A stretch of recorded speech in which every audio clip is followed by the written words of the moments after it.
thank you for joining me. Welcome to our next lecture. And today I want to talk to you about this very special holiday of Hannukah, which is fast approaching. We'll be preparing for it in the next coming days. And there are many lovely symbolisms that surround Hannukah, but I wanted to explore why this holiday lasts for 8 days and the spiritual significance of the number 8. So the story goes that when the Maccabees rededicated the temple and they lit the menorah, they found only enough oil to burn for 1 night, yet miraculously it lasted for 8. And so in commemoration of that, we celebrate and we light candles throughout 8 days.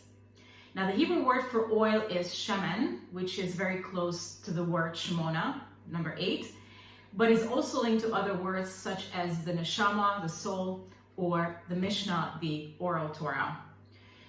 We do come across number 8 quite a few times in the Torah. I think most famously or most significantly when it relates to circumcision. The circumcision is always carried out on the 8th day of a baby boy's life, with certain exceptions. And the Mishkan, the tabernacle that the Israelites carried with them in the desert, was also dedicated during an 8-day ceremony. The sacrificial animal was acceptable for sacrifice on the 8th day of its life. And interestingly, the Gemara tells us that the harp that they played on in the temple had 7 strings, but in the 3rd temple, during the Messianic era, it will have an added string, which will be the 8th string. So it will be an 8-string harp. Now, to understand the spiritual significance of the number 8, we obviously have to look into what the lesser numbers represent as well. So 6 stands for the physical world because the world was created throughout 6 days.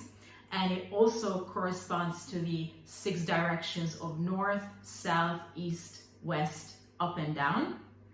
So 7 stands for the non-physical element. It stands for holiness. The Sabbath is number 7, fullness. The word Sheva, 7, is linked to the word Sova, which means fullness. So 8 basically constitutes transcending both the physical and the spiritual. And the Maharal states that the 8th level is none other than the Torah, because the Torah precedes creation and it surpasses nature. So if we light 8 candles each day throughout 8 days, we light a total of 36 candles, and the word or light in all of its forms appears 36 times in the Torah. And we also know that there are 36 tractates in the Babylonian Talmud. And according to the Gemara, there are at least 36 full-fledged righteous individuals in each generation.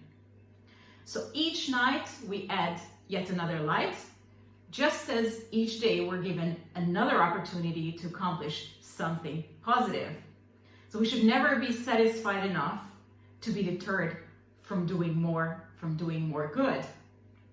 The laws mandate that each flame has to be lit with the same shamash, which is the 9th candle that we refer to as the servant candle. So we're using only 1 wick. And it really represents that when we are engaged in one mitzvah, we must stay focused on this mitzvah because there is a moment of opportunity that will never return for that particular mitzvah. Now, Hannukah is said to be the last revealed supernatural miracle of its kind until Mashiach comes.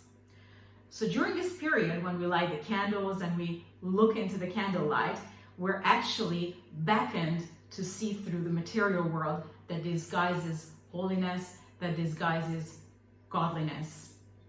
Now, although in these days we say that God performs miracles within the boundaries of nature, Hannukah actually encourages us to look forward to the so-called Geulah, the final redemption, when these supernatural acts will be happening in a revealed way once again.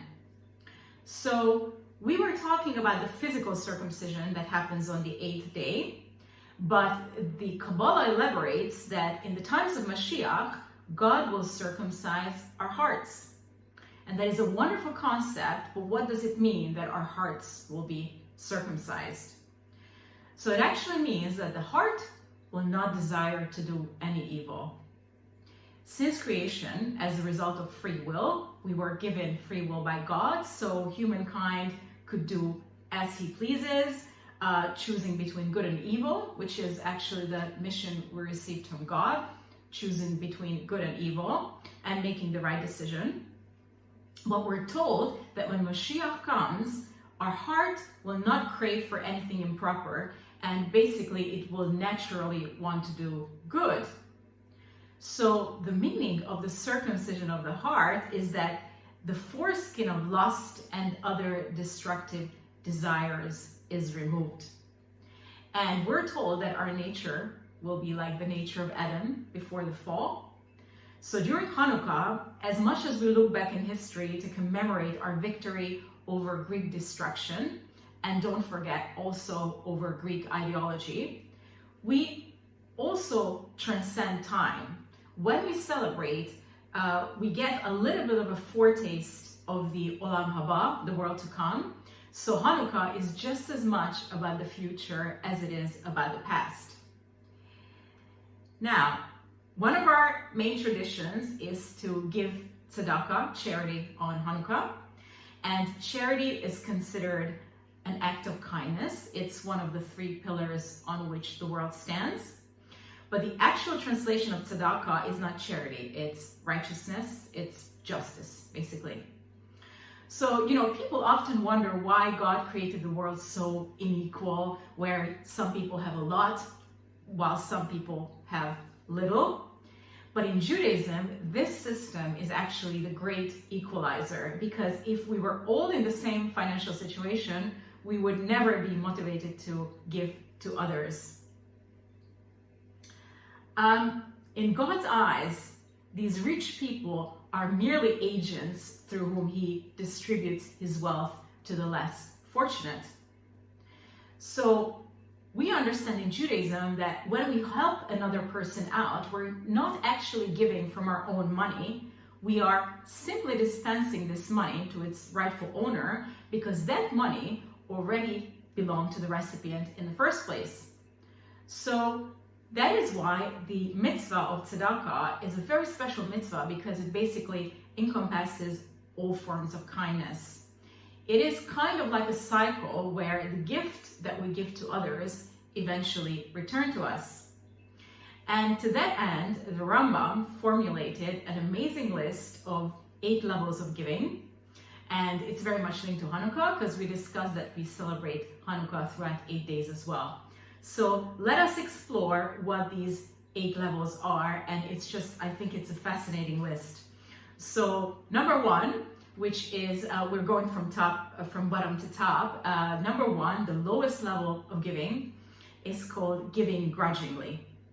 Giving grudgingly is the lowest form of charity. Obviously, it's acknowledged that it's still better than not giving at all, but the motivation is selfish, and you kind of give out of obligation. Number 2, giving less than you can afford, but pleasantly.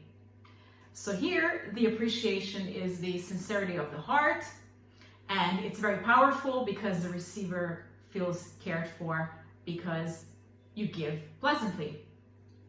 Number 3, giving generously, but only after being asked. Now, it's always better to be proactive, obviously, but at least in this case, what is appreciated is that we don't reject somebody's request for help. Number 4, giving before we're asked. This is a fantastic way of giving, because we must always be in a position that we anticipate the needs of others and we constantly seek opportunities to assist. Number 5, the recipient knows the giver, but the giver doesn't know the recipient.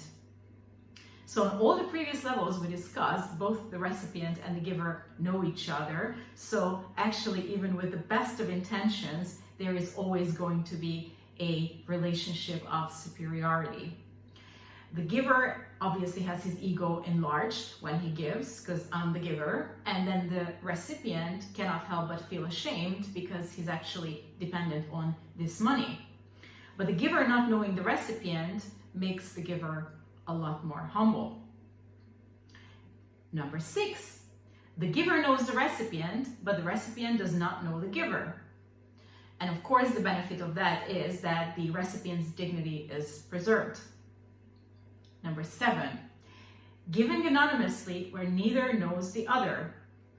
Again, this is a wonderful way of giving because it creates a sense of equality between the two parties. It is a very discreet way of giving and no one else knows about it. So the dignity of both is preserved. And number 8, which is the highest level of charity, is helping someone become self-sufficient. So this could mean, for example, that you help somebody find a job or you help someone set up a business. And you often hear it is said that don't give somebody fish, teach them how to fish. And this goes beyond that because not only does this help the recipient to preserve his dignity, but if you think about it, you make a life transformational experience. It transforms the recipient from being a recipient to being a giver, because you're kind of instilling confidence in this other person and you are enabling this person to solve his problems, not only for the moment, but for an entire lifetime. So when they manage to solve their own problems and you teach them something and you kind of set them up for success, it means that they too will become a source of strength to others. And thereby, you're helping that person and that person helps another person. So your mitzvah is actually multiplied on many levels. The effects of the mitzvah will touch a lot more people that way. Thank you for listening to me today. Have a very special Hanukkah. Have a lovely 8 days of transcendence and giving. And I hope to see you on my next video. Thank you.